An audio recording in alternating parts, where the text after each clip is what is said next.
Kipindi hiki ambapo kunakuwa na mvua za masika, zinatokea radi pamoja na ngurumo kwa wakati fulani, especially kwa mafuriko ambayo ni aina ya flash flood. Sasa nini mwananchi anatakiwa afanye kipindi hiki?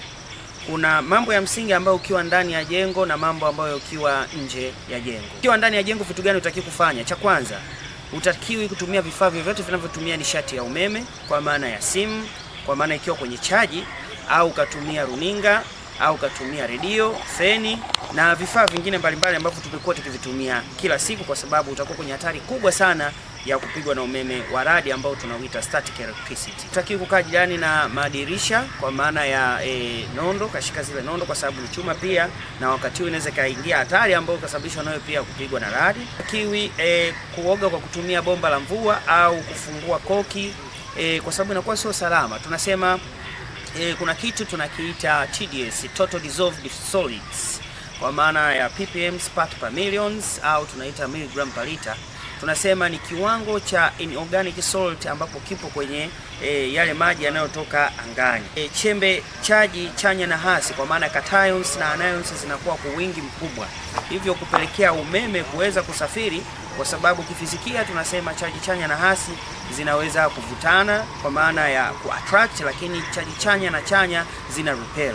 Kutokana na kusafiri kwa umeme huo wa radi na wingi wa ions, kwa maana cations na anions zilizopo kwenye maji, una uwezo wa kusafirisha zile charges kuingia kwenye kile chuma, na kwa sababu tushasema maji ni good conductor of electricity, kipitisha kizuri cha umeme, unawezekana ukapigwa na radi. Kwa hiyo tunashauri unatakiwa usitumie bomba la mvua kwa ajili ya kuoga au koki ile, kwa sababu vimetengenezwa kwa chuma na uwezo wa kupitisha umeme upo kadiri ya maelezo ya kitaalamu niliyoweza kuyatoa. Nasema mara nyingi baada ya radi kupiga unatakiwa uhesabu baada ya dakika 30.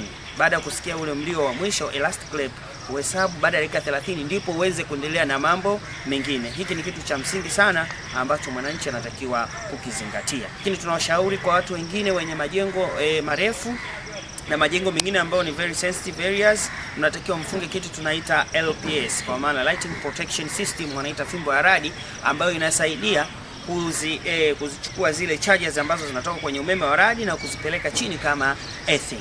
Nje ya jengo, mambo yafuatayo unatakiwa kuyazingatia. Hatushauri kukaa chini ya miti mirefu, kwa sababu tunasema radi inafuata vitu virefu, lakini zile charges za umeme wa radi zitakapopiga kwenye mti, zina uwezo wa kukausha yale maji, kwa sababu kwenye mti kuna utomvu pamoja na maji, hivyo kupelekea kusababisha zile charges kusambaa, ambapo tunaita ground current effect, ambapo unakusababishia wewe kupata madhara. Na kwa wakati mwingine kuna kitu tunaita side flash, ambapo zile charges zinaweza zikakurukia na kukuathiri wewe mwenyewe. Kwa hiyo hatushauri sana kukaa chini ya miti mirefu. Iwapo uko kwenye gari ni moja sehemu ambapo unaweza ukawa salama kipindi cha radi, kwa sababu ya kitu tunaita Faraday cage. Zile lightning bolts zinapopiga juu ya gari zinaenda chini kupitia kwenye frame za gari, kwa maana aluminium and copper mesh, zinashuka chini, zinaenda kama earthing. Hivyo ukiwa ndani ya gari, unachoshauriwa ni kupaki gari pembeni, usipaki ambako maji yanavuka nusu ya tairi, wala kwenye kuta ambazo zina nondo na zege, kwa maana ya reinforced concrete cement. Baada ya hapo, zima injini ya gari yako, usijihusishe na kushika kitu chochote chenye asili ya chuma. Subiri baada ya dakika 30 utakaposikia ule mlio wa mwisho wa radi, elastic clap, na baada ya hapo unaweza ukaendelea na safari yako, kama mazingira yanakuruhusu kuendelea na safari yakawa ni salama huko unakoelekea. Kwa hiyo moja ya sehemu ambapo unaweza kuwa salama ni pamoja na ukawa ndani ya gari, ila gari ambayo iko covered. Lakini kitu kingine, unaweza kaa katika eneo la wazi, hakuna nyumba wala gari, ambapo ni sehemu tunasema unaweza kuwa salama kipindi cha radi. Hauruhusiwi kulala chini, hauruhusiwi kulala chini kabisa. Unachotakiwa kukifanya ni kukaa mkao ambao tunauita crouching position. Huu ni mkao ambao unazuia zile charges ziweze kukufikia wewe kwa urahisi, kwa maana ya viwiko vya mikono yako vinakuwa kwenye magoti na viganja vya mikono yako vinaziba masikio, kwa sababu ya kuhofia ngurumo au thunderstorm isiweze kuathiri ngoma yako ya sikio. Lakini pia sehemu ya visigino vyako huwa vinanyanyuka juu kidogo, huku ukiwa umechuchumana vimekutana.